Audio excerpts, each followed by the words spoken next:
Hey, welcome back to another episode of THRIVEcast. My name is DJ Eshelman. Glad to have you with us once again. And I'm not alone, getting some love this morning.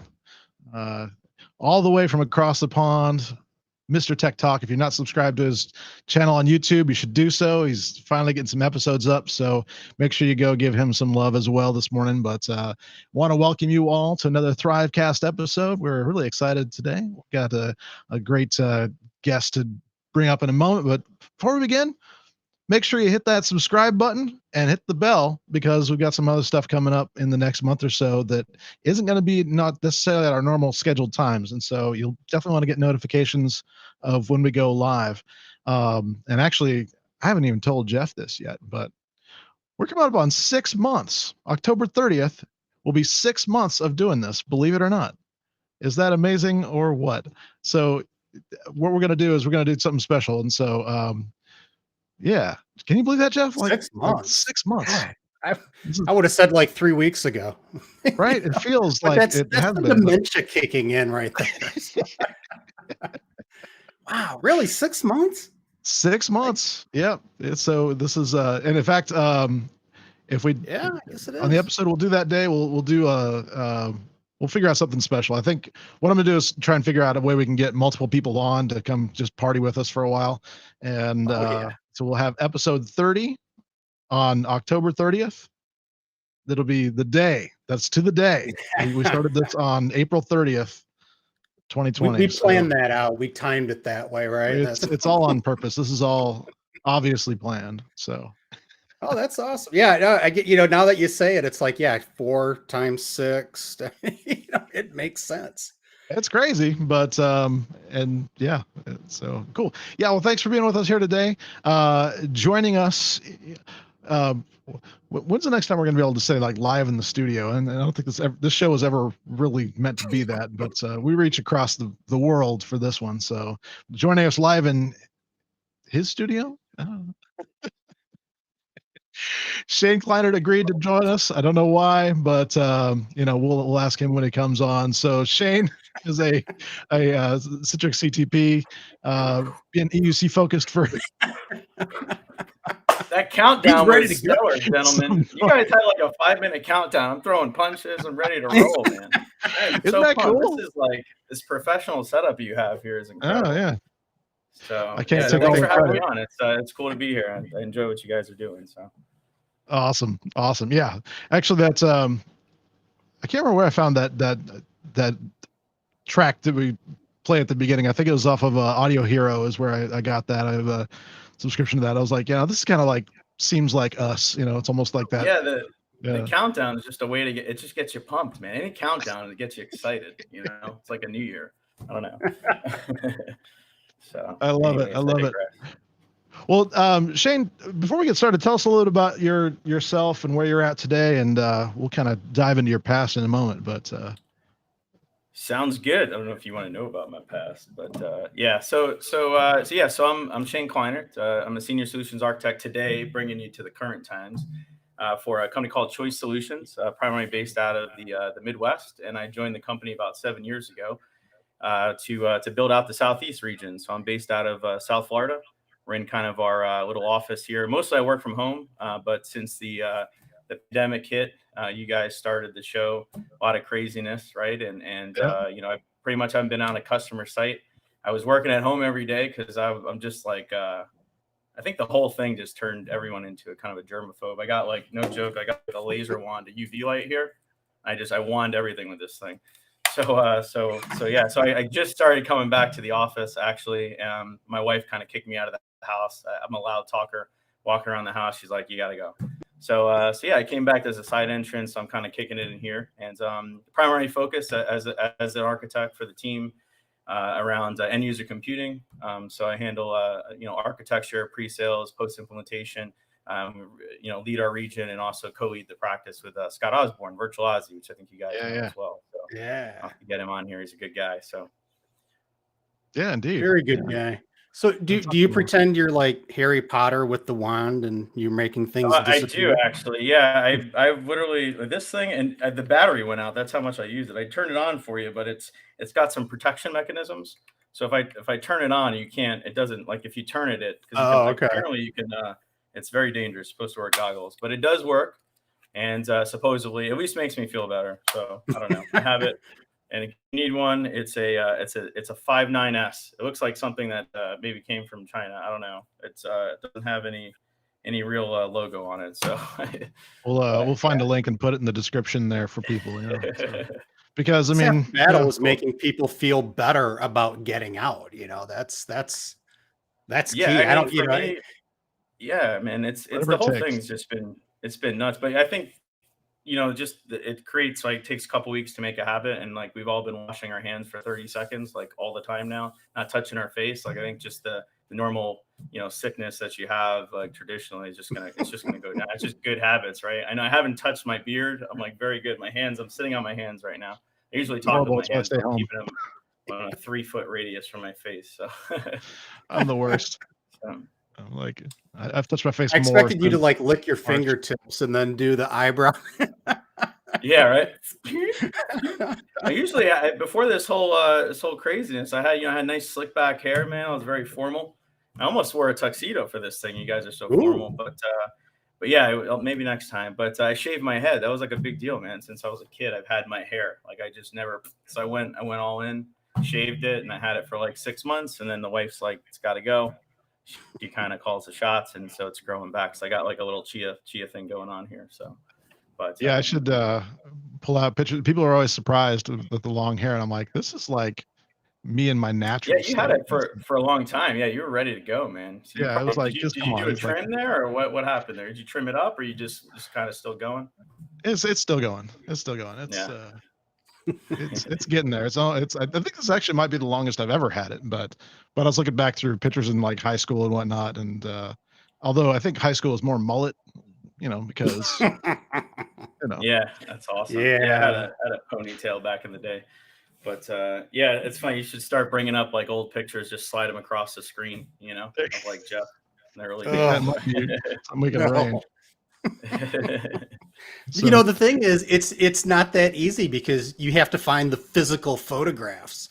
It's not just digital. You pick them up and yeah, who prints photos? I to be honest, I kind of want to go back there. Like you look around the office here, it's like white walls, right? It's like I don't have a picture of anything, we and do print it's some, nice but they're the kids. Yeah, for Yeah. posterity. School pictures. Yeah, for sure, man, for sure. Cool stuff. Well, Shane, let's dive in a little bit and kind of hear about your early life, like where you grew up and how technology ended up in your kind of field of vision. Awesome, man. Yeah, no, I'd be happy to give you a background. Yeah, so I was born in California and then moved. So my dad is kind of weave it into the whole conversation, but he worked for Apple in the '80s. So he actually worked with kind of the early team. He was a member of the one of the engineers on the early Lisa project. So he was involved there in Apple, and then moved from there over to Boston. To Cambridge was kind of a big tech hub in the 80s, and worked for Lotus Development. So we moved there when I was like 6, and I don't remember too much. Now I can't remember what I had for breakfast, but there's still some defining moments as you're growing up, right, where you remember. And I do remember like the tall hills and a ton of snow up there in Boston. But yeah, he worked for Lotus Development, and he was kind of VP of QA in the early days, and it was kind of cool to see. Looking at it where I'm at now, and seeing a lot of the people that he worked with at that point in time. A lot of them, started like one of the guys he works with is Bill Gross. He's a well-known entrepreneur who started multiple companies and acquired and stuff. So a lot of the guys that he worked with in the early days have kind of went on. So he worked there for a couple of years, and then I had asthma at the time. So my mom was like, she makes a lot of decisions. She's like, yeah, it's no good. The cold, we got to move. So he had left there and kind of came down to Coral Springs, Florida. So I've been down here since I was about 7 years old and been living down in Florida my whole life. And he started, what kind of got me into technology was he passed away when I was 8. Right. So he was he was incredible in the industry. He was very well known during that time, and he had passed away. And I remember as a kid walking in, and we had like the internet in the house before it was the internet. We had like 30 computers, all BNC networked, and I just remember like I'd see him, this day have like vivid visions of him working on the computer and stuff. And once he passed, I was just left with all kinds of equipment and started taking things apart. And I learned real quick about the format command. And apparently there was like this really expensive server with a bunch of intellectual property I formatted. So a bunch of people were calling after. So, but yeah, no, it's so that kind of got me tinkering with technology at an early age. And I kind of started following. Actually, I have keep it on my desk. I have the original. He was kind of part of the Lotus 123 Oh, wow. suite I have over here, and keep it in the office for inspiration, right? So he was kind of unboxed. He was part of the whole suite, and Lotus 123 was his big. He's part of the big HAL project back in the day. Wow. Okay. Cool. Yeah. So that kind of got me going into it, and then I just I actually my first real job in IT was around 14. I kind of went out and started my own little business, and I called it Maxon Network Solutions. MAK was his initial, son, and I just kind of want to follow in his footsteps and started doing networking for like real estate offices and law firms and building my own computers and all kinds of fun stuff there. And it was exciting. I got to kind of get a feel for, what it was like. Before I did that, I was working at the same time. I was working in like a restaurant, which I think is important. I think everyone should have a restaurant job, work as a waiter or waitress or customer service, right? It's just, you'll get shit on a lot, but at the same time, I started as a busboy washing dishes, and that sort of stuff, and just kind of working my way up and got into IT. And at that time, I was working with kind of my own business. At the same time, I was in high school at that, just kind of, freshman in high school and doing stuff. So about 10th grade, I realized like school wasn't for me. I was failing out of school, not because I wasn't smart. I think I'm very intelligent. I have glasses, and no, but it was it was more about like just I didn't care. Like I kind of knew what I wanted to do. Like I want to do computers. I love it. I don't want to be here in school learning the traditional stuff, and it was very boring for me. And I was a class clown, make jokes all the time, and so they came up with this program. It was like a hybrid program where you can do a trade school. So at 10th grade, I went to a trade school. It was called Atlantic Technical Center, and I went for a Cisco. I was like, hey, networking's, I really like networks. So I went and I got my CCNA at 16 and really, really enjoyed it. And they, kind of networked with the people working there. And one of the guys, I used to follow him around. He was like a tech guy there. I used to follow him around and helped him like run cable and do all that kind of networking stuff. And they're like, hey, you want a summer job? I was like, yeah. And then I was like, well, I got my own business. I'm like, you know what? Like I also want to like take a job, right? I want to see what it's like to actually work for an enterprise. And so they had like, it was a 3,000 seat environment, which is, for being 16, like that's kind of cool. So I went and worked for them for a while and, graduated. So I guess to skip ahead, cause we got like an hour, I could talk forever on like the history, so I was at the technical center and I got a lot of really awesome enterprise experience. So I worked with, that was kind of my first introduction into scripting and automation around Landesk at the time. They had got acquired by Avanti and a few different times over. So I got to do and kind of automated my job at the time doing like, hardware independent imaging was like a big thing with XP. They had like 30 different Dell models and we kind of automated it. And I was getting kind of bored and I get this itch over time. I want to move on. So what I did at that time, and this kind of will play in kind of the soft skill conversation is, at the time I was 19, working there for a few years and I didn't go to college. Right. So you kind of miss that college has, obviously there's the educational piece, but there's also that social aspect, getting out, going to party and, drinking or maybe doing book clubs. I don't know. It's whatever, your prerogative is, I guess. But so what I did instead is I did club promotions. I started a club promotions company with 3 friends. And one of them actually worked for Citrix at the time. He was an automation engineer. And this was when MySpace was like a thing. And he developed a platform on MySpace for doing RSVPs and getting into nightclubs. So we basically, we had spam bots before, they existed. And we get a bunch of people, have them come into the list and got to do that. I got to do the promotions business for about a year because it was killer. I mean, it was like all night, Friday, Saturday, Sunday, you work all night. But I really got to experience, I guess more of the interpersonal relationship type skills, right? going out there, talking to people, bringing them into the nightclub. I worked the door a little bit, and it's a whole different world, the nightlife. I mean, it's just like it's an alternate reality. And I got to do that at night, and I'd pretty much 7 a.m. I'm up all night. I'd be at work at like 8 or 9 a.m. Going into the tech world. So they used to always make fun of me because I always had the flyers and stuff. And, they're like, what are you doing? I was like, I'm just trying to experience the other side of the world, And so I did that for a while. And then I kind of had an opportunity to work for the school board. So the tech school was part of Broward County School Public Schools. They're the 6th largest school district, 130,000 endpoints. And they said, hey, do you want the company that managed that from a network perspective? They said, hey, do you want a job, working in the NOC? And I was like, yeah, I mean, it's a big step up from an enterprise perspective. So I worked for them for a couple of years. And that's why I really think if you're just starting out in IT, if you can take a job, at the help desk or, answering, and you might say that's grunt work, I don't want to answer calls, but I mean, that's where you really learn that customer service. You get patience, learning how to talk to people, how to troubleshoot, how to think through problems. And so I did that for like 2 years or so. And I got to work with, their big network and doing all that stuff. And I will pause for a second and mention one key thing that happened as kind of I was growing up there through making my decision, which direction I wanted to go. I went for a year. I went to Broward, a local college here through MCSE course or whatever, and I went and talked to the guy, the advisor at the end, and I was like, well, should I go CCNP, CCIE, down the whole network stack? And he's like, if I were you, I'd split your eggs up. Don't put them all in one basket. Learn the system side, right? So I was already doing that through working at that local tech center. So I ended up going down that road, and it kind of made me more diverse. So I got to work. I'll skip ahead. I got to work at the Broward County schools for 6 or so years. Did networking. I got first introduced to Citrix over there back in the early days, and helped do a deployment for them. For their business side, and got to experience a lot of cool stuff. I mean, there were 80,000 Macs, so I got to do a lot of scripting and automation stuff around Macs in the enterprise, which it wasn't fun. I learned a lot, a lot of lessons, life lessons at that large deployment. So I guess I could tell you one I think is important for the viewers, and if you guys are cool with that.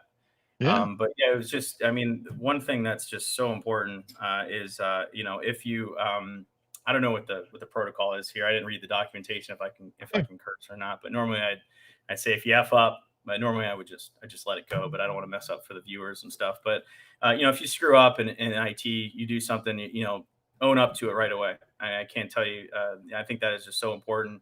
I pushed a package out to 50,000 desktops, and it was for a SAP package, and I basically took down SAP for the entire enterprise, and us is recorded and live. I've totally just outed myself, but it's okay because I did back then. At least I did to my leadership, but now that everyone knows it was me. But we all have those stories, and that's the beauty of this. It is, man. I was gonna say episode 2. Jeff talks about this exact topic. So yeah, we're taking down an entire store chain, just about grocery store chain. Yeah, man, it's nerve wracking as shit, but with great power comes great responsibility, right? So I was able to push it out very quickly, but I was able to fix it very quickly. I picked up the phone right away. I was like, look, I screwed up. This is what happened. I know what the fix is, because and this also goes back to the importance of testing. As we were testing on a vanilla packaging machine, everything works great, right? At the time, we didn't test on the actual machine. So the packaging machine was before and after snapshots, right? So we did, hey, Jarian, I see Jarian posting. What's up, man? Good to see you. Thanks for joining.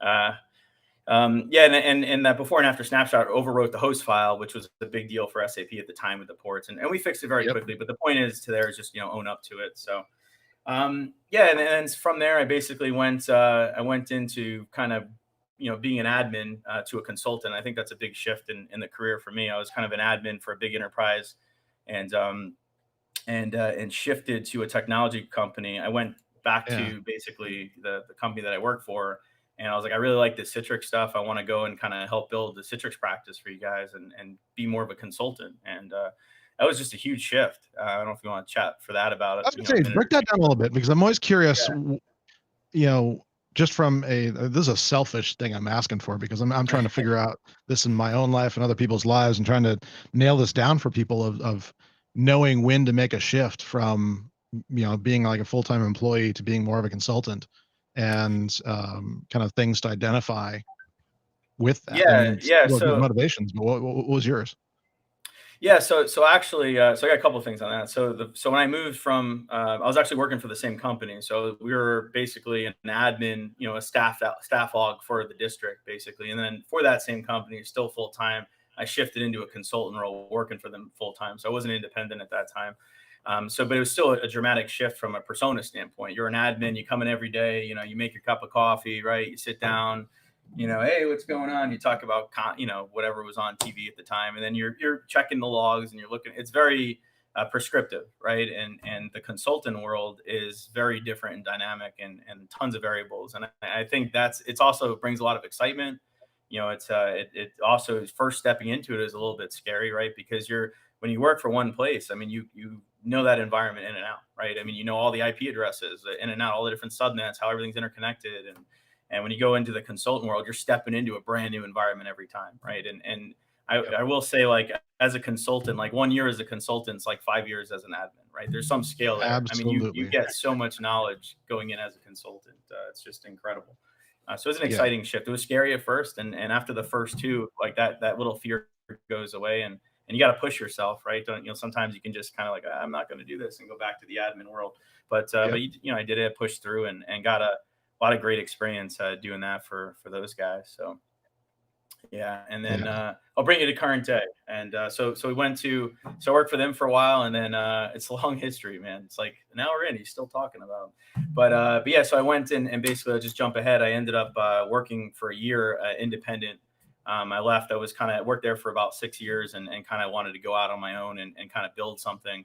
I'm actually, and at that point, it's actually a good transition because Jarian joined.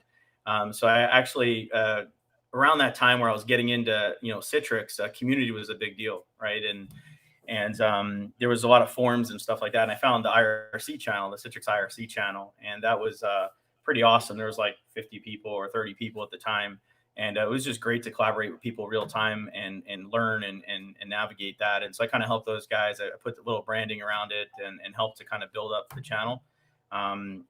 Through that, I met Jarian. Actually, I actually stalked Jarian on his website. He'll tell you, he always says that I stalked him. But I used to always comment on the comments, and then he joined the channel, and we ended up speaking together at Bryform in 2012. So it was kind of exciting. Jarian was a mentor, kind of bringing me up, on the Citrix technology, always answering questions and put up with a lot of my crap. So that was fun. But that kind of, got me into kind of the community and getting out. And he said, "Stalker, don't listen to him." Nice, Jarian. Yeah, right. So I got to, speak at different conferences and things like that. And that all kind of started at that job. I did a year working for a large bank. And then basically at that point, Jarian worked for the company I'm at the time. And he said, "Hey, why don't you come on board?" And I was like, "I don't know. I like being independent." But then the leadership said, "Hey, you can kind of build a business in the Southeast and get the same kind of feeling of building something, but working with a company and collaborating." And I ended up doing that, and I haven't looked back. It's been an incredible experience and really great company to work for, and a lot of awesome experiences. So that kind of brings you to the current day. I missed some stuff, but let's keep chatting. It'll come out, I'm sure. Yeah, man. Awesome. Yeah. Yeah, so that's a lot of perspectives, a lot of good things. And so yeah, I guess there's always that curiosity about drivers for me, like what drives people to make the shifts they do. But I guess what I keyed in on for you is that this is a lot of legacy. It seems like this is a way to like really honor your dad and just be Yeah, what driven by got me that. going. Yeah, 100%. That was kind of what got me excited about kind of getting out there and kind of following his footsteps. And Jarian is 100% right. We actually became great friends, and we talk all the time, and it's pretty awesome. So and speaking to that, from a community perspective, I mean, we've just met so many great folks in the community over the years from all over the world. It's pretty awesome, and can't stress that enough, to put yourself out there and meet. Now it's a little bit crazy, right? You can't go really. You met a lot of these folks you meet at the conferences, and now we're all kind of remote, right? So it kind of changes things a little bit from that perspective. But yeah, it was definitely, following his footsteps was kind of what got me going. And he was a builder, and I like to I'm not just kind of an engineer. I like to, build stuff from an engineering perspective. I like the business side of things as well, and the strategy side. And so, eventually one day I'll, hopefully, build something too. And right now I'm building where I work. I'm building up a region, and it's exciting. But that was definitely the shift of what kind of got me into IT for sure. Yeah. Love it. Yeah. Cool, man. So, wow. Okay. So let's. Sorry, I just like. Sorry. Yeah, I know. It's like just silence. I think just like 5 seconds of silence. Because there's such a another thing I want to highlight is I'll take a bite of my wife's cookies she made for me. There you go. Oh, come on, man. Did you bring some for the rest of us? I wish I could. Like one day, here you go. Boom. In our lifetime, that will happen. You will 3D print a cookie. Yeah, I could go on about something I saw the Japanese created with VR. Basically, it's an arm, and when somebody reaches, like gives you a piece of gum, there's a gum on the arm that would then reach into your mouth and put it there. So it's like they're reaching. It's really weird. That is a little bit beyond the. I mean, yeah.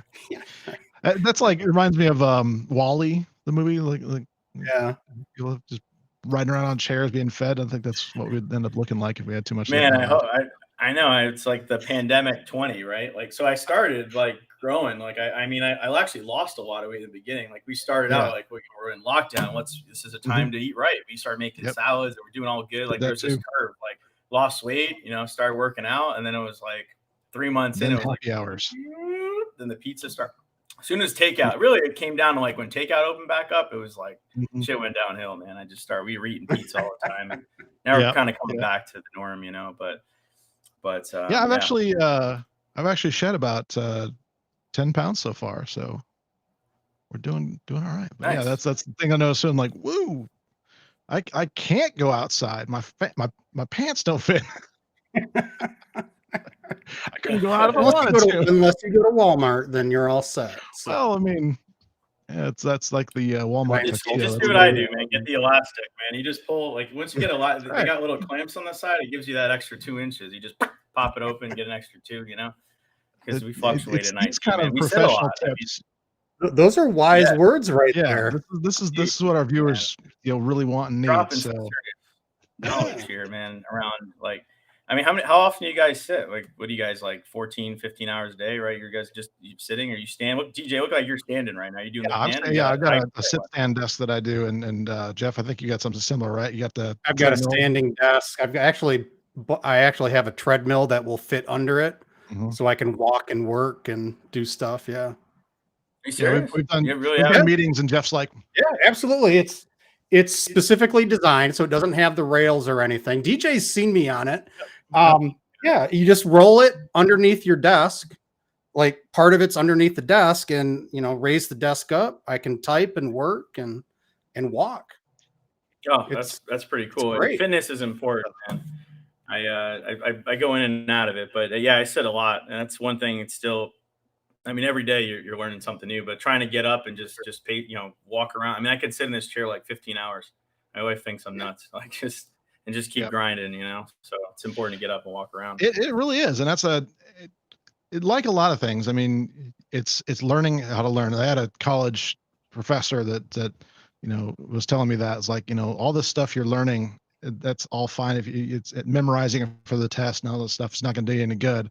What you're here to do is learn how to learn, and that goes true in not just technology or what we're doing, but in our life as well. We got to learn how to balance things, and sometimes it comes through things like this where we're like, well, gosh, how do you survive working from home and all that kind of stuff? It's like, well, you learn how to adapt. You learn how to bring your level of readiness up to being able to handle that, and you find out the hard way sometimes. But and I think the biggest thing, honestly, is just if you feel that level of uncomfort, that's almost like an indicator of when you should push yourself, right? And exactly. Go ahead. Now, I was going to actually point out something you said earlier about when you were, being a consultant, and there was that temptation to come back to being and just go back to being an administrator. it's a similar kind of thing here. And in Gay Hendricks' book, The Big Leap, he talks about that being an upper limit challenge. And that's actually one of the things that I find really awesome to talk about in terms of like, not just career development, but personal development as well, where when you feel that challenge, that like that uncomfort, that's like, okay, this is, I'm having that temptation to go back to where I was. That's exactly the indicator that you need to push forward. That is 100% your thermometer being raised, and Yeah, so no, it's 100%. absolutely I the mean, time. that's where you learn, right? It's pushing yourself. There's a balance, right? I mean, I remember my first time speaking. It's still on YouTube if you look at it, with John. Oh, Uh-oh. I lost your Actually, audio there for a second. We'll have to pull that up. it's Legislation Baker, Yeah. and we first. Ooh. I wonder if somebody's Internet. playing Fortnite in the office. It's live, baby. This is like our new normal here is Uh-oh. We've really lost them. we might have. Yeah. Well, we'll wait for Shane to come back. Okay. Won't be Jarian, I do cool. want to say you need to update your YouTube photo there, your Google photo, because that is not how you look today. And I love the beard, the hair, everything. Come on.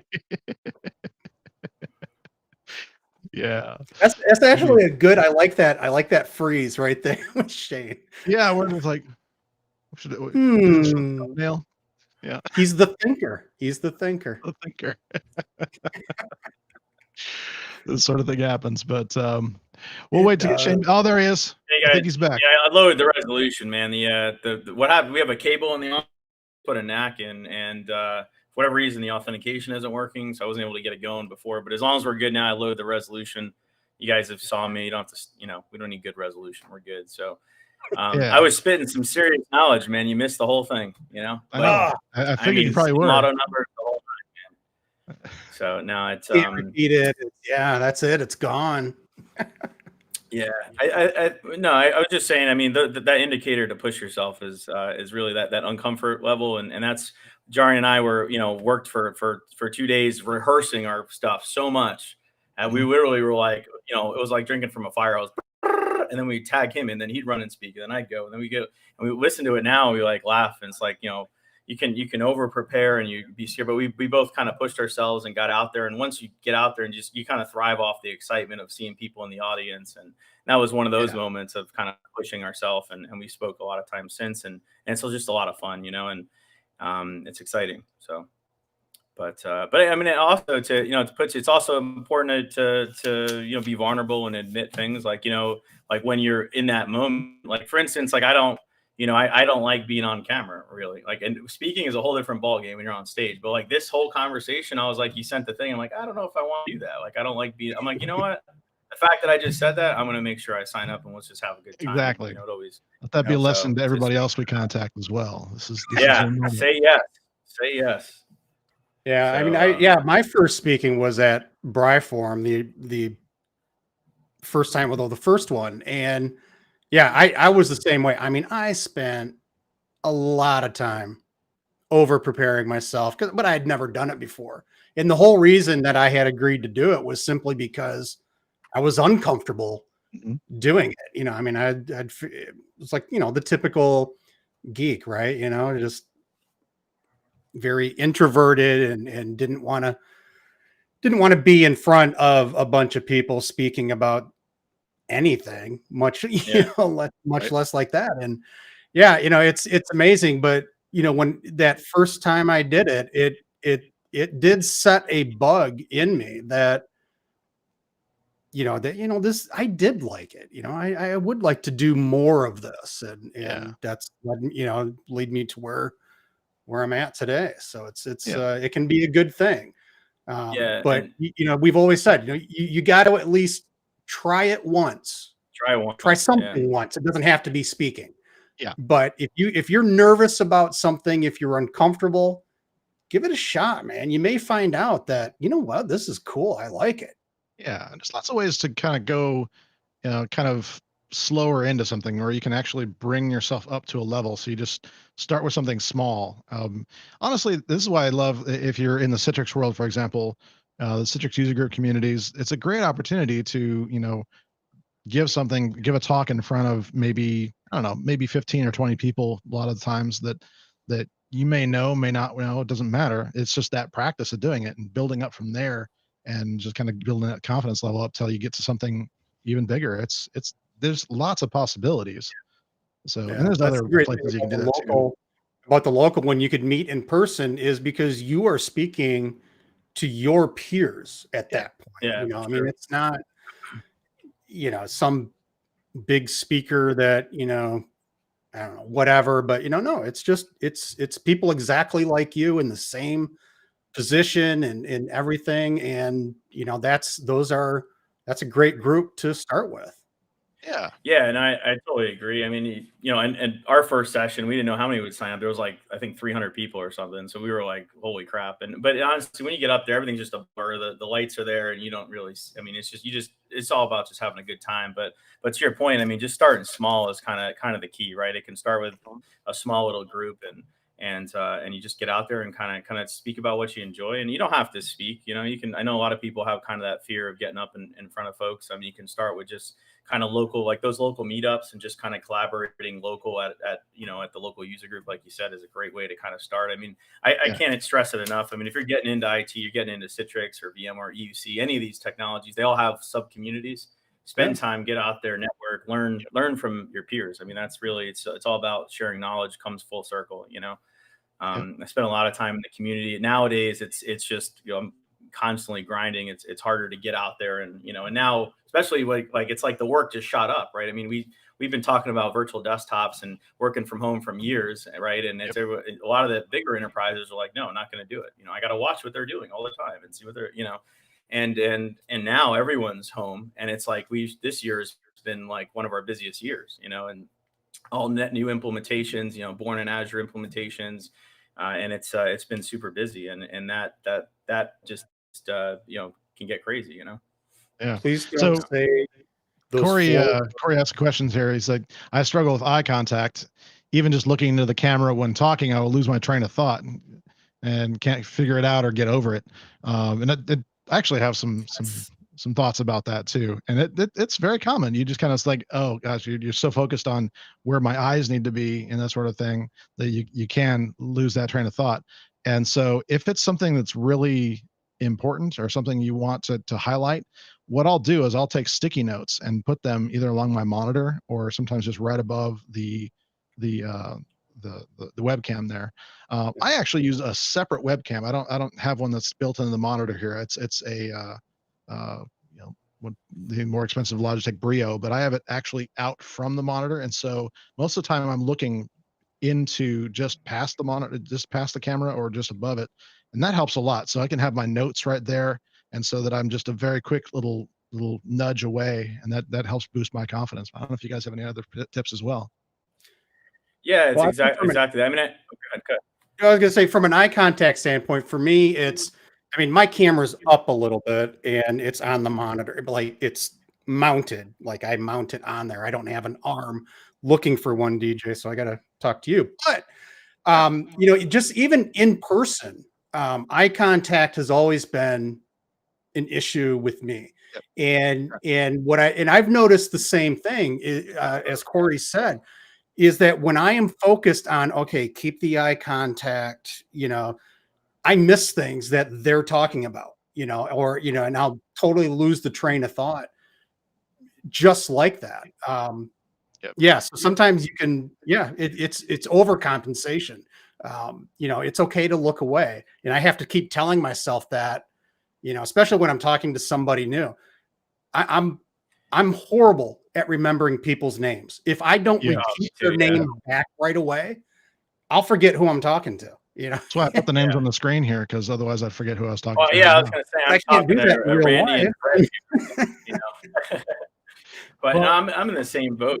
For me, when I'm talking to folks, I honestly just try to just zoom into the conversation and not worry about like icon. I mean, like this whole situation, like right now I'm looking into the camera, I'm talking to you, but like, I want to look at this, like my eyes are probably like not in sync. But now that he mentioned that, I'm like, maybe I should be talking like this the whole time, and make that eye contact. I But think it's just becomes a natural connection point with me. It's just like you just naturally do it. But if you know your material well enough, that if it's in here, if it's not just memorized, but it's in your kind of soul, I guess you could say, that helps a lot, because you talk through anything naturally, and you can just talk with your hands, move around with your eyes or whatever, and when it comes to talking into a camera, it kind of becomes more naturally, with that. So honestly, what I started doing too was recording myself, and that's a good point.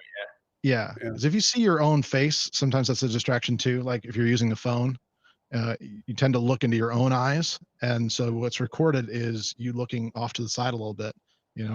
So it's a challenge. Yeah, I mean, for me, yeah, it's definitely like, I know for me, I tend to not go back, and I look at the recordings. I like skim through them quickly. I don't like to overanalyze, so I'll just I'll look at it. It's okay, I went good, and just I don't go back and watch the whole session. And I mean, a lot of folks do that. They'll criticize, and did I say a lot, or did I say these other words like so, or I say right, like a lot of times when I talk, I'm like, yeah, I could definitely improve on those things. But at the end of the day, I'm getting the point across. I'm enjoying it. I'm and always, during those sessions, like I will go through and the feedback's imperative. Like a lot of those times you're speaking, there's those feedback forms. They'll bring a lot of that forward. Read through it, and but yeah, it definitely helps to watch yourself a little bit, and see. I probably will not go back and watch this after, but and I think it's actually easier when you're live in front of a crowd, because you're not having to keep the eye contact with everybody. It's you just look out across the audience. You're not having to focus on one point, and keep that going. That's what I have found is actually a lot easier for me than the face-to-face chats and stuff like that, especially with people I don't know or just meeting for the first time. So let's transition. I just once again, Jeff, looking down, it's like, man, we've been on for 45 minutes. What? Yeah. A lot of these podcasts now, they're doing like long form, like conversation.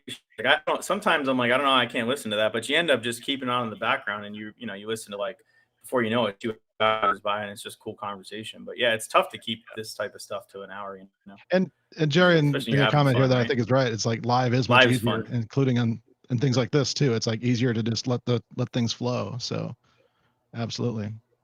Yeah, because I think a lot of times, like if we had to go back and edit this stuff, like, I mean, okay, do we want to keep this? Do we want to keep that? That type of, I think that would kind of, my personal opinion is it would kind of ruin exactly like the flow of the conversation, and because we do go off on tangents at times. And was that the luck of the Irish green there? Is that what that?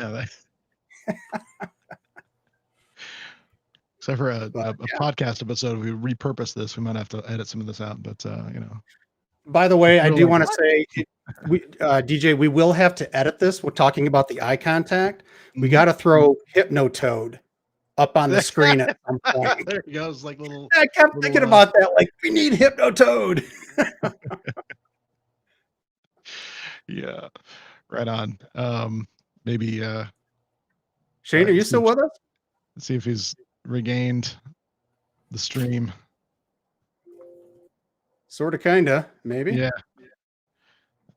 Hope so, because there's you guys hear me okay? Yeah, we can. Now we can.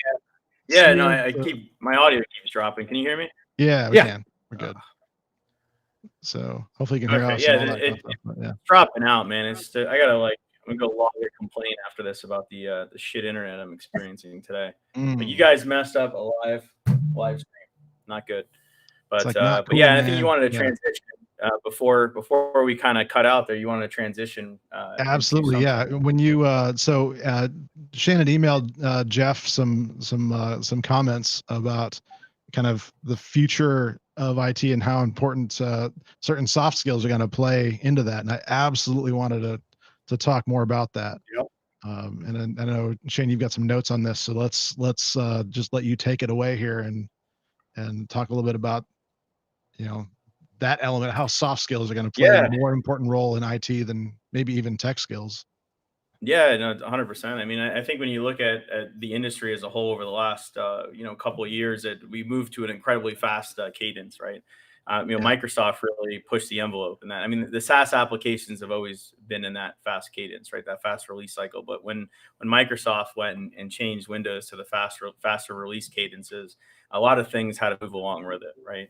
Citrix and the different EUC technologies all moved to faster, release cadences, and with that, uh, you know solutions started getting more simplified, right? As they're moving to faster release cadences, or if you look at the standard Citrix deployment to go do a build, it used to be 40 hours to get up and going and get all the infrastructure, and now it's less, right? Because a lot of that build process is automated. Now you go to the CVAD service, right? The Citrix Virtual Apps and Desktop service. Mhm.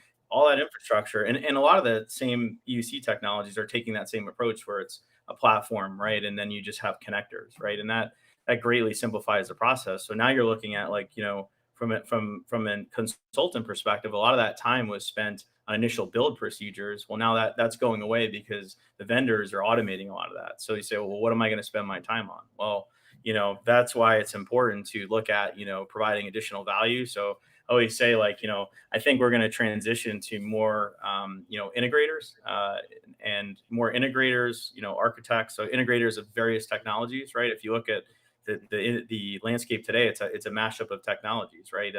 We're in a hybrid world now, right? You have services where your estate is split between, you might have your desktops in the cloud, you might have SaaS applications, you might have you're using federated identity, you're using different enterprise software sync, or file sync solutions, right? It's kind of a mashup of technologies, and you have to know as an IT, a traditional engineer isn't looking at all these things. You have to kind of step back as a consultant, as an aggregator or an integrator, and understand how to communicate with the business, like a soft skill about communication and strategy and understanding, really questioning, the business and being able to ask the right questions about, what are they looking to accomplish? What are they looking to do? Why do they need? And because you always run into these challenges where, traditional IT as it is shifting, in drastic form, in my opinion.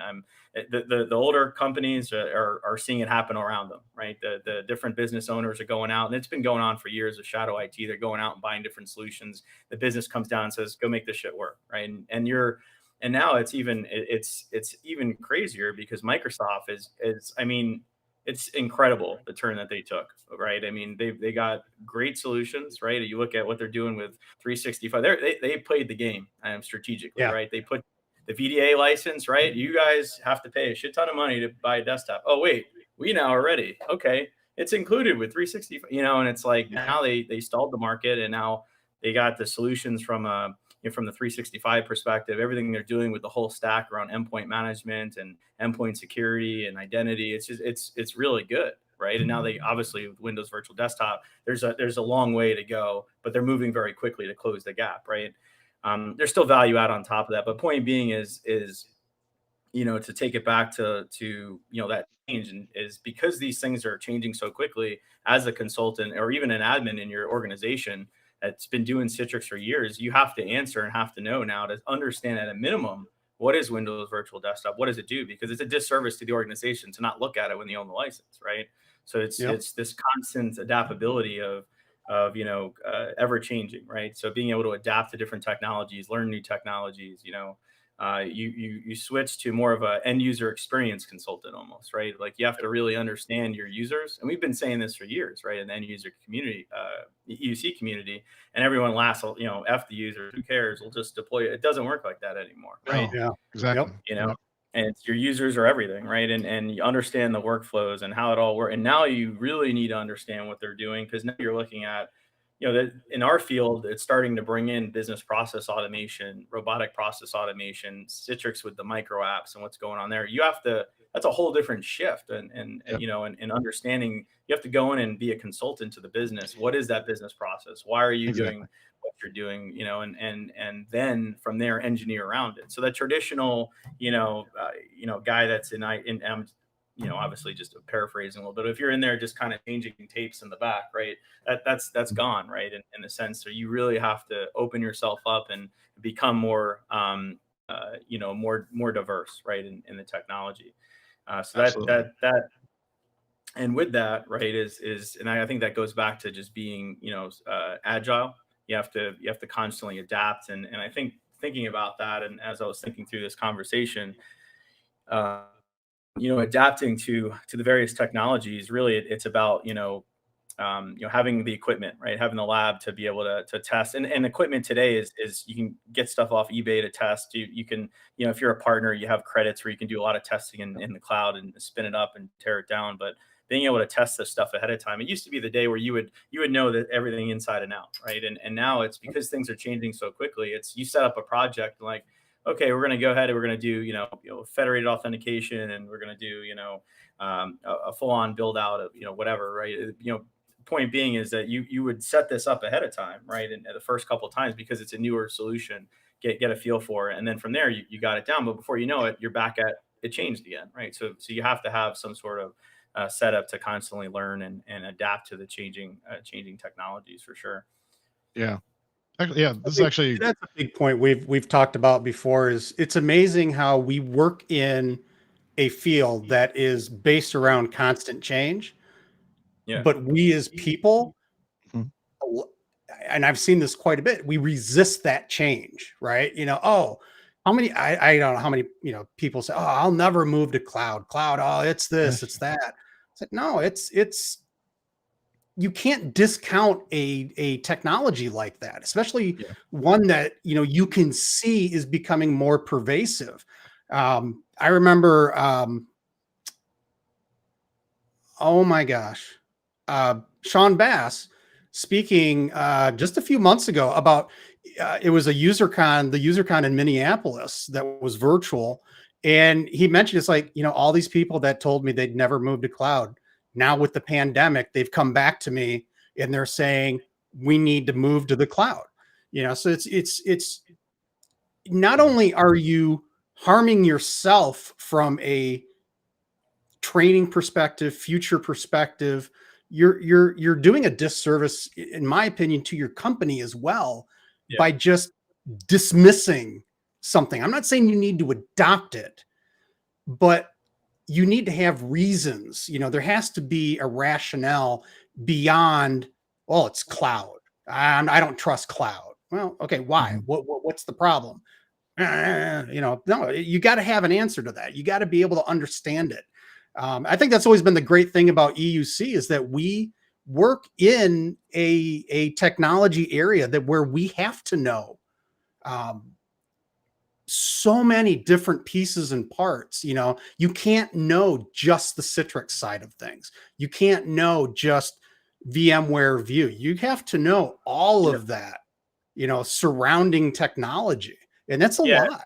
And that's key, right? Is if you look at, say, I'm just going to be a Citrix consultant, right? Well, Citrix consultant, you're 30% Citrix, you're 70%, everything else around it, the entire estate, right? And you're looking at Active Directory, group policies, networking, endpoint management. I mean, there's so much more stuff that is involved, security controls. I mean, all these different things that you typically, if you're not like skilled in those other areas, that's going to affect you to being not just Citrix, but any kind of end user computing is a whole gamut of technologies, right? And I think, and Jarian made a great point. He said the generalist is making a comeback. I totally agree with that, right? And sometimes it used to be where it was like you have to pigeonhole yourself into a specific technology. I think being a generalist, being able to adapt, and having more of a skill set around the consultative approach and understanding the technologies is I think is clutch right now. And I think you're going to end up, I think you're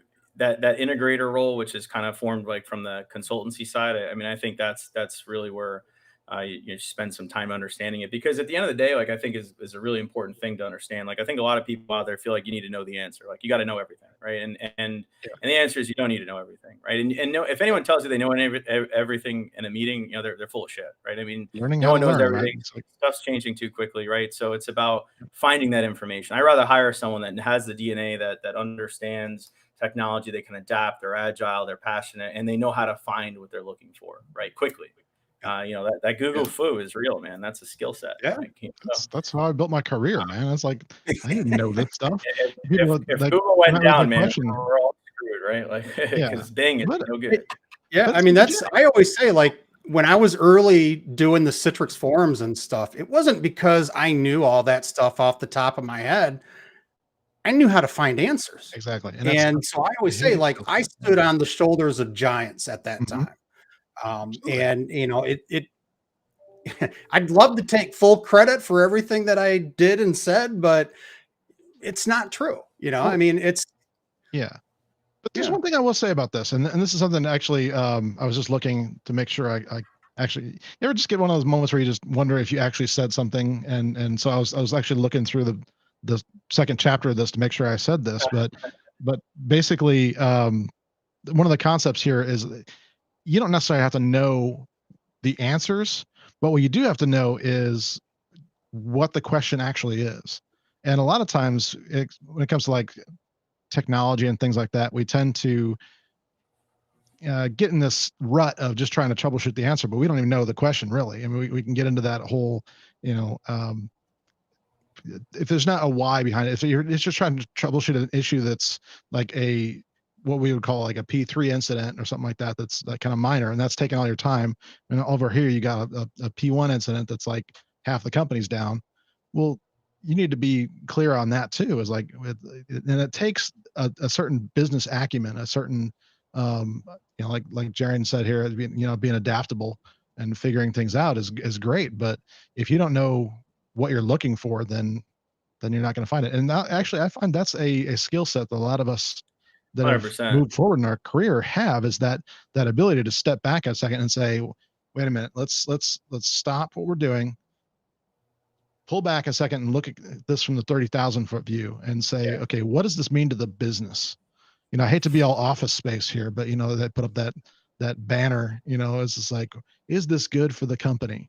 And got to be honest, sometimes we have to ask that question. We have to kind of approach, like you were saying, Shane, about having the approach of being a consultant. Even if you're a full-time employee of the company, you have to think like a consultant sometimes and say, I need to know what the business actually needs, and not just know about the technology, or know how to be, agile or whatever.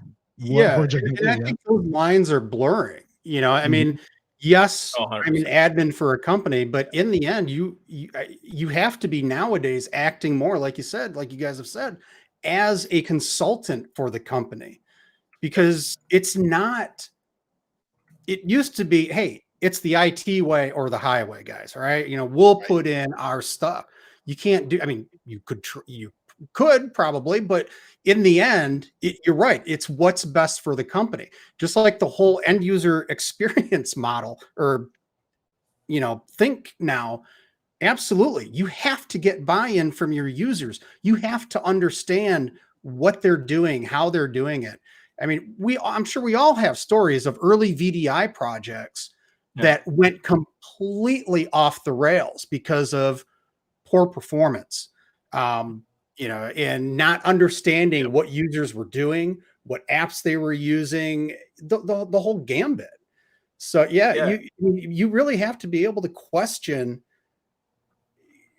not only other things, but you need to be able to question yourself. And why are we doing this? Why am I doing this? In this particular way. And it's not asking for disagreement. It's asking like, I want to know more deeply why I'm doing the things I'm doing. Not just saying, oh, why am I doing this? This is stupid.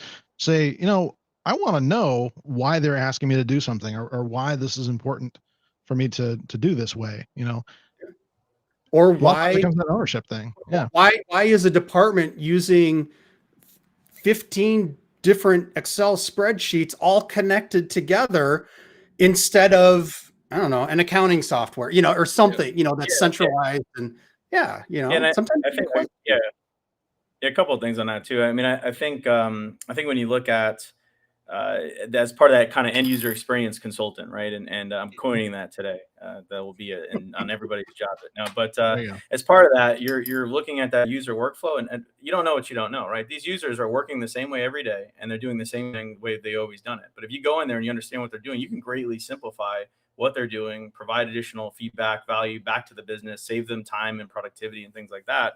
So there's value in definitely talking to those end users for sure. But I want to jump back to what you were saying when you were talking to asking questions. I think when you're on, there's a couple of things with that I've seen over time. Right, I love like critical, shit hits the fan crisis situations with high pressure. Where P1 situations. A lot of people don't like that. It's very nerve wracking. I enjoy it because you have to think on your toes, and you really, in those moments, everyone's freaking out. You have to step back, calm everyone down, start with simple ask questions as simple as what changed recently. That's like, oh, that's so simple. No, that like literally no one people are going in, they're in their consoles, they're going crazy. It started the ground zero. Like what changed? Oh, there was a firewall, and then half the people don't want to admit there was. They're like, oh shit, I snuck that one in under the radar, And but just asking the right questions and taking control of the situation, I think is a skill set that is developed over time, but it is absolutely critical when you're on those types of situations, when you're talking to, because you have to transition. You have the engineers, and then you always have leadership that's on the call, and they want to hear. And I was on a P1 the other day, and we're working with, South Africa and large call center deployment, high latency, very, craziness, a lot of craziness going on politically and stuff like that. And you're talking to these end users, you don't have control of those endpoints. So we're on a call, we don't have any visibility, and we're asking them if they rebooted the desktop, through Storefront, right? Because that was kind of the feedback that they needed to do in that situation that it was in. And they said, yeah, we rebooted the desktop. So, and then I was like, I didn't see your session reboot. And we're looking at everything else. So I asked the question. Let me frame the question differently. Did you reboot your physical desktop?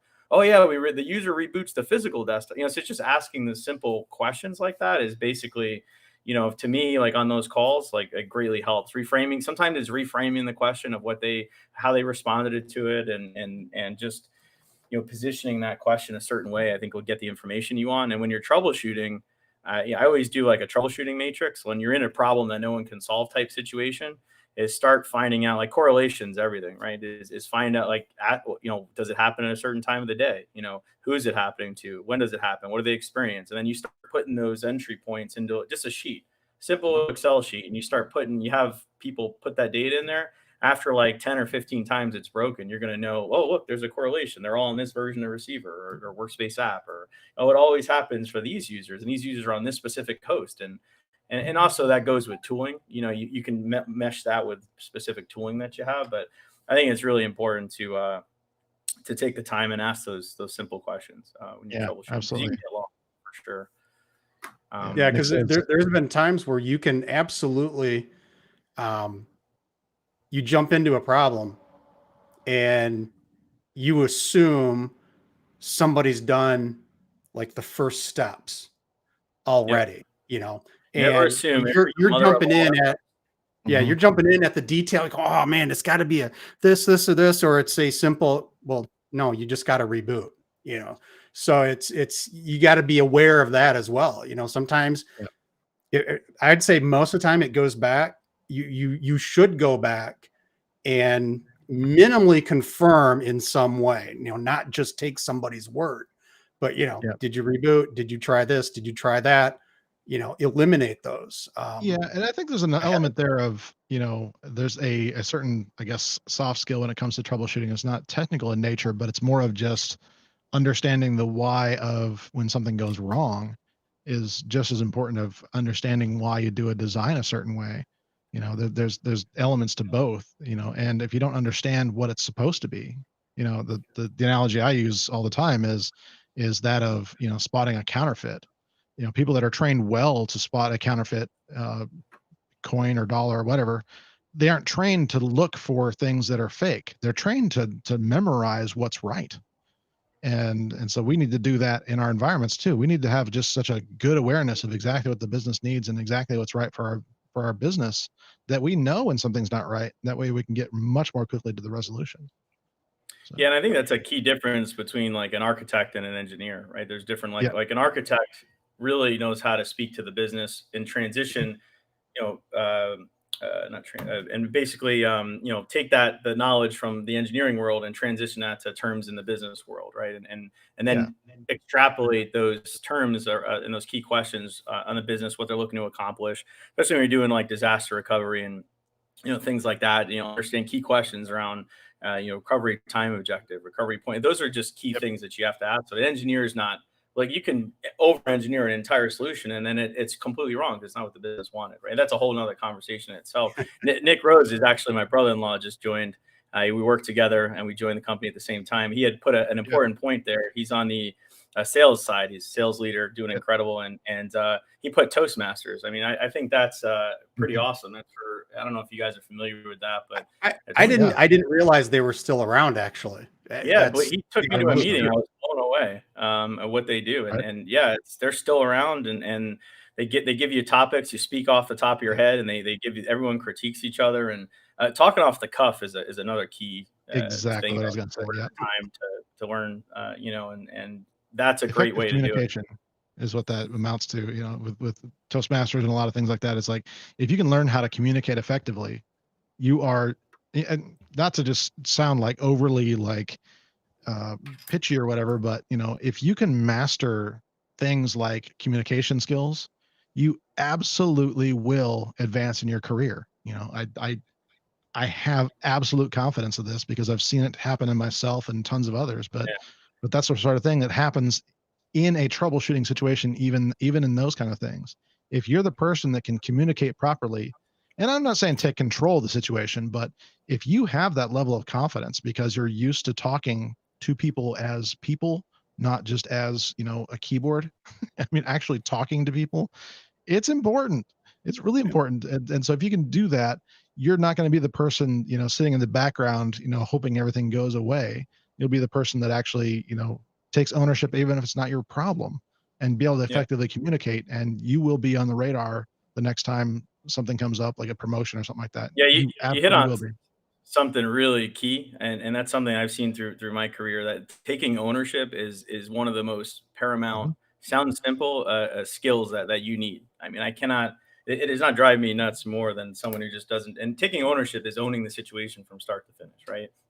Or owning a problem, or taking it. Not, don't send an email to somebody, right, and say, oh, I sent it, I'm done, wash your hands of it. No, you sent the email, follow up, did it happen, what's going on with it, ownership, follow up, follow through. Those things are like the soft skills that make you well-rounded as a human, but also as an engineer, right? And I think that's super critical. Yeah. I would also add, just while you're on that topic, I know we got to wrap up soon, but just on the project management side, I think that's an Yes. important skill to have, right? Setting expectations. That's something I learned early on in the career. And it's set expectations, right? Under promise, over deliver, right? But Mhm. it's important to set expectations of what could, or oh, look, my mic just popped into the. I had to go get a mic. You guys are all professional, so I had to I get a know. mic. So I look legit with you guys here. But I was trying to hide it. I didn't want to be the guy that's like, hey, but like What do you really mean? What's close. wrong with that? Yeah. Wait a second. But yeah, no, I think project management Mhm. is extremely important. Not that you have to go and get a PMP, but I'm just saying understanding the I would conceptually. encourage you not to. Yeah.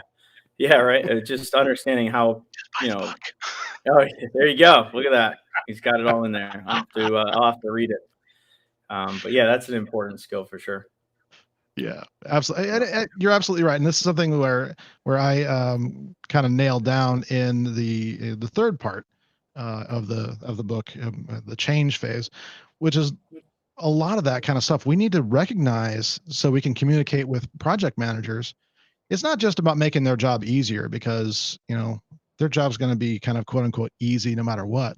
But if we can get a good way to communicate between all the teams, whether it's sales, management, engineering, administration, monitoring, project management, all these kind of things. If you can communicate well with all of these and have them very, very quickly be able to discern where you're at, they can get you help. Something people forget all the time is like you don't have to be an island, but if you can't communicate, people are going to assume that you're okay. That's the default setting when it comes to being in a work environment. People just assume you're okay. And so if you can't learn to kind of communicate properly when you need help, they're not going to ask you if you're overworked. That's not a question that happens. Now, I just want to point out it was DJ that said project management was easy. You can email him directly with your complaints. Yep, that's right. Yeah. And to that point, the right process, not everyone's process driven, right? So there are different personas, right? And I think that's important to understand too, is there's different personas, right? Not everyone's going to be the person that's super outgoing and out there and talking to everybody, right? And then you can slowly develop these things over time. And it's now there's communication sprawl, right? How many, like right now I have Teams, Slack, WhatsApp, iMessage all up on the screen, right? And they're all in cutting out all the time. Yeah, probably, right? Actually close it off, right? They're getting all these Fortnite in the corner up there. But sometimes you just gotta pick up the phone, man. Yep. That's how the way to get stuff done today is pick up the phone. Like, Well, actually, that's the funny thing about the world we're living in right now is that now that we're doing a lot more virtual meetings and stuff like that, a lot of teams are being really smart about it and having cameras on. And that actually does, and kind of bring it back to what we were talking about earlier, that actually does help a lot with overall communications. It can be awkward, but at the same time, I mean, I can have a conversation on the phone with somebody, but for example, I don't ever coach on the phone. I'll do on a camera all the time because it's effective, but on the phone, it's like I'm not catching nonverbal cues or anything like that are super, super critical. I can tell when somebody's feeling distracted or overwhelmed or whatever, by looking at them, but I don't, it's hard to hear in their voice. Yeah. So, well, and I think there's the other side of that too, which is we love to communicate through email. I mean, that's and I was going to say that's the other part of it is there are a lot of times where you simply need to stop sending the email, pick up the phone, call the person, straighten it out. Yeah. I mean, it's sometimes we stay too much in that medium when it would just be simpler to pick up the call, spend 5 minutes, get it done, figure it out, whatever you're trying to do. Maybe we're seeing so many people trying to convince each other of the way the world should be with 270 characters that we're forgetting this, but right. I'm really hating Twitter these days. Sorry. I mean, any social media is just like I'm trying to stay off it all, to be honest. I feel like actually LinkedIn, I was thinking of getting on a little more just because that still kind of maintains that kind of professionalism. Actually, the only app I have on my phone right now for I think I'm gonna go pick my profile and maybe get on there and but crazy. It's actually that's another point I was going to bring up for to ask you about as well is how important do you think that a professional network is going to be in the kind of the person that's succeeding or thriving in modern IT? So professional network, just in the sense of just community, people that I think that's incredibly important. I can't, I honestly wouldn't be where I'm today if I didn't build the network so many years ago and network in the community. Meet so many great folks in the community, but also, I wouldn't be in the position I'm in if I didn't meet Jarian, right? Every step leads to another action, right? And Jarian got me to where I'm at, right? He moved on and was consulted for years and now is working with Nutanix.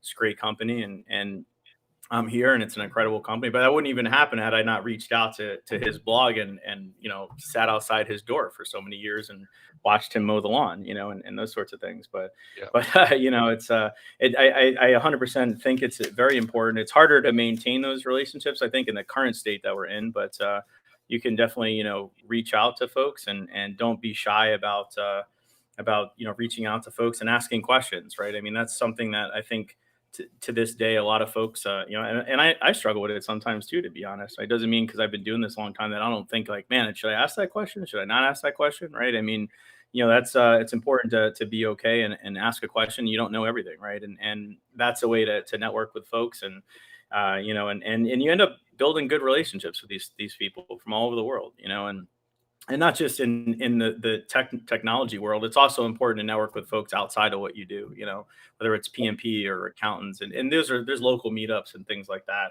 for that kind of stuff. But yeah, I mean, it's definitely important to maintain a professional network where you can. It's and to try to keep in touch. I mean, I have a challenge today, honestly. I just been working so much, everything going on. It's hard to keep in touch with people, at least for me right now. I just been in the grind, especially since working from home. I'll look up, I'm like, I haven't talked to my family in a week and a half. I haven't talked to Jarin in like a week, and other friends and stuff like that. But yeah, it's important to maintain contact with people, and that human element is very important in what we do. Absolutely. And have empathy, man. Corey agrees here. Yeah. Professional network is everything. Yeah, absolutely. 100%, man. And just hopefully these conferences can come back, and I mean, Bryform was an incredible conference, man. I loved it. I know it had to come to an end. ETVC is an incredible conference for really getting to know some just incredible people in the community. It's all over the world. You get to travel, and I've done a few just here. I did the one in London. I think I did Bryform London. That was fun. But yeah, it's just and doing a session too, just to comment on that. You also put yourself, it doesn't mean like if you go to do a session, sometimes you can do a session on a topic that you're just immersed in at that point in time. And not that you did it for 20 years, but you're so immersed in it that you really covered all the angles that you can help transition that and explain it to folks. I think you don't have to say, well, I didn't do soft phone delivery for 20 years. I can't speak on it. No, if you were neck deep in it and did a large project, get out there and share the knowledge, Yep. Yeah. Absolutely. Yeah. And people assume they have to be an expert to share something, and that's just not the truth. Actually, it's funny. We're actually trying to get the logistics together in the way we want to do our own virtual conference on this. And so we still have a survey up if people want to not only get updates on when we finally pull the trigger on this, but sound off on the way they'd like it to be. They can just go to thrive-it.com/survey and fill that out. And that actually helps too. But actually, one of the things we're looking at right now is how can we keep the community element of that in a virtual setting that also allows people to present maybe for the first time in a comfortable way and things like that. And so we're looking at that sort of thing. And I'm hoping to kind of maybe do this sometime around like January, February kind of time frame if it works out. But that is something that we definitely value your opinions on that for sure.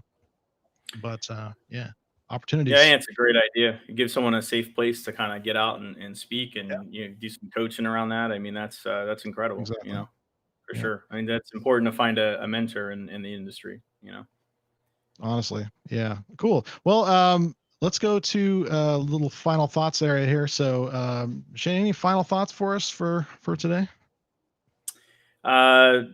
Yeah, I guess final thought for me, I guess just continue to be agile, continuously evolve, get out there, learn new stuff, never stop learning, and trust but verify. That is. Let me look into the camera on that one. Trust but verify. Do not believe what they tell you. Always verify. That is probably one of the most key pieces of information I learned a long time ago, and I think that's incredible. Trust but verify, and like I said before, just try to have empathy, to be out there, to get our humanity back, right? Care about people, and yes. That's kind of it. Just go out there and help somebody, Yeah. And it was cool being on here though. This is great what you guys are doing, and definitely hope you continue to grab insights from other folks, and everyone's got a different background, and it's kind of cool to hear that. So yeah, awesome. Yeah, great. Thank you. Well, Shane, thanks for being with us. I'm going to kick you back to our green room here. We'll be back with you in a moment. Got the sound effect and everything. That was perfect. Jeff, final thoughts from you. Yeah, final thought. I mean, God, Shane has brought up so many great points. I mean, some of it we've talked about, we've touched on before, but this is a great episode that I think is going to resonate with a whole lot of people. Yeah, absolutely. Just, I mean, because it's coming from the guy that lives this every single day, and not that anyone else, we haven't in the past or, sometimes do even today, but, it's just a lot of great stuff. And I'm shaking my camera way too much. And yeah, I agree with so much with what Shane was saying, and especially that last part about, be kind to your neighbors, be kind to the people you meet face to face, virtually, whatnot. Politics, that is not what. Yeah, I mean, it's ridiculous. All right, I don't care if you're left, right, up, down, diagonal, somewhere. We're all in this together, worldwide. We're all in this together, people. We got to pull it together. We got to get through this stuff, and in the end, that's all we have is each other. And so, please, let's tone down the rhetoric a little bit and just be human again. That'd be nice. That's it. That's my Next day. week we'll try and have my cats with me so I can actually, I'll bring my dogs, man. They can see the cats and fight. And awesome, all Jeff. right. Thanks, man. DJ, talk to you later. Goodbye, everybody. Have a good one. Wow, yeah, great stuff. I really dig talking this stuff. That's why I'm really excited. So I'll let everybody know here. I'll announce it here for the first time. I just ordered 1,000 of these. That's the level of confidence that I have in this, and so I just ordered 1,000 of these. They'll be sitting here at headquarters and ready to be signed and sent out to those I can send it out to. But if you want to order one of those, they'll be out soon. Let me put that link on there. We have a special for you as part of viewing this show. You can go to thrive-it.com/book bundle, and you will get that new book, Just Do This, from myself, along with my previous book, Be a Citrix Hero, if you want that. And then for people in the US, I've got another special. I've got a few books left. You can see, actually, I got another box I need to put up there, but my friend Dan Miller's book that I'll also include for people in the US. I can't do it internationally, unfortunately, but for those here in the US, that I'll do that for. So that's our special for you. I think that's worth about, $96, $97, something like that, all told. So, but it's yours for that special price for being a loyal viewer. Speaking of which, we do thank you for viewing today, and make sure you hit that like button. YouTube, they like to know what you like, and if you want to see more of this, this is the way you do that. Also, make sure you subscribe so you actually catch when we're going live next and get an announcement of that. And at any time, you can just go to our website and find us there, thrive-it.com. We'll see you next week. Cheers, everybody.